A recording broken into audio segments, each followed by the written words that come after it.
They've never gone to full-scale war. Yet for over 40 years, Iran and the United States have remained locked in an unshakable cold conflict. Covert strikes, nuclear tension, proxy battles, failed diplomacy, broken trust. This is not a feud.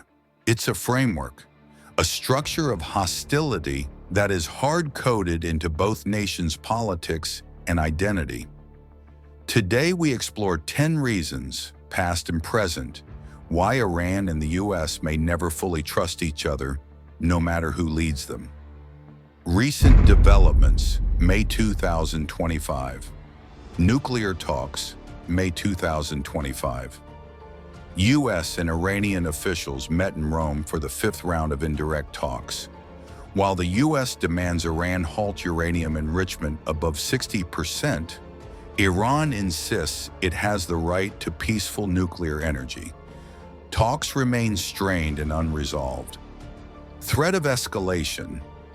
Iran has warned that any Israeli strike on its nuclear sites would be considered a U.S. sanctioned action. This signals heightened regional tension. Sanctions and economy. Sanctions continue to cripple Iran's economy, causing rolling blackouts, food shortages, and protests.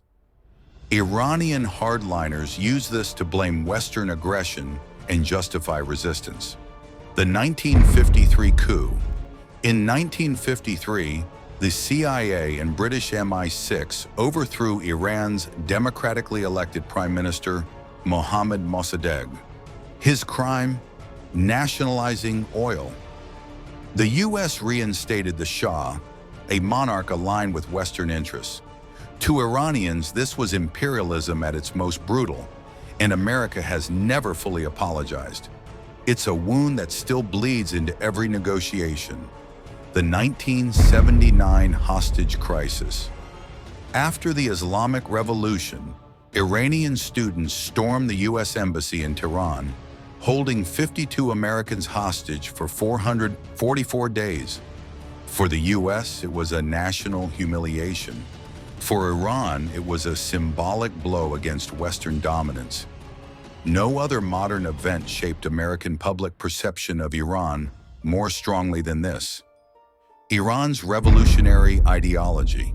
Iran's regime was built in opposition to the West. It defines itself not by policy, but by resistance. Phrases like "death to America" are not just rhetoric, they're embedded in national discourse. Any shift toward reconciliation is treated as betrayal by Iran's hardliners. Sanctions, sanctions, sanctions. For over 4 decades, the U.S. has used economic sanctions as a primary weapon. These measures have devastated Iran's economy, but not its will. To Tehran, sanctions are collective punishment. To Washington, their leverage. To ordinary Iranians, their daily suffering. The nuclear file. Iran insists its nuclear program is peaceful. The U.S. and its allies aren't convinced. Enrichment levels have crept upward. International inspectors are limited in access, and Israel openly threatens preemptive strikes. Mistrust here isn't just political, it's existential. The JCPOA, hope then collapse. In 2015, hope returned. The JCPOA, also known as the Iran nuclear deal, offered sanctions relief in return for nuclear limits.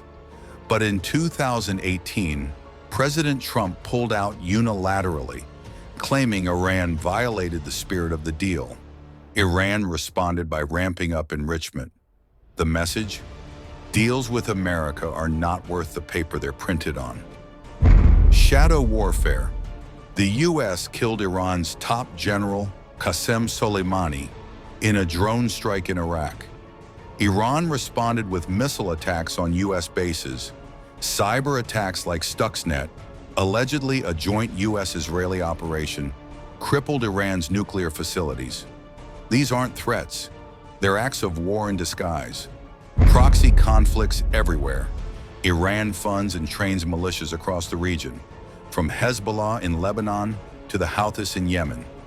Meanwhile, the U.S. backs opposing factions: Syria, Iraq, Gaza, Lebanon. The Iran-U.S. conflict plays out far beyond their borders. Domestic politics. In both countries, anti-compromise rhetoric wins elections.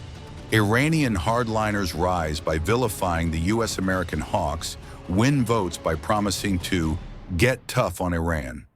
Trust is politically toxic. Even when diplomats want peace, politics rewards confrontation. No system for lasting trust. There's no hotline, no reliable back channel, no binding framework both sides honor. It's all handshakes followed by threats, statements followed by denials, temporary calm followed by new escalation. Until that system changes, this conflict won't. Built to distrust, this isn't about misunderstanding. It's about identity. The Iran-U.S. standoff is engineered into the policies, fears, and ambitions of both nations. Until that wiring is dismantled, no deal, no reset, no summit will be enough. And so, the mistrust continues, quietly, loudly, endlessly.